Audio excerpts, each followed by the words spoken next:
In this video, I want to talk about how you can get the footprint chart inside of TradingView. Now for this to work, you need to have a premium account. So if you're just using the free account, this will not work.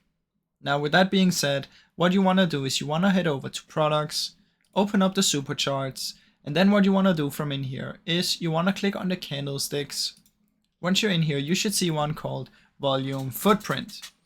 Now I cannot use this since I don't have it upgraded. So as you can see, when I try to do it, it's gonna say that I need to have the premium before I can do this. So what you need to do is just make sure you have the premium, come here and select volume footprint. Once you've done this, you will now see the footprint on your screen and you can change it by clicking on the name out here. So you should be able to see the name, double click it and you can change it. Otherwise you can find it on your screen, like you can see my EMA here, and you'll be able to double click on that as well. So you can double click on the footprint and it will show you the settings. So that is basically how you can do it, guys. Now I really hope you enjoyed this short video. If you did, please leave a like and subscribe, as that helps me out a ton.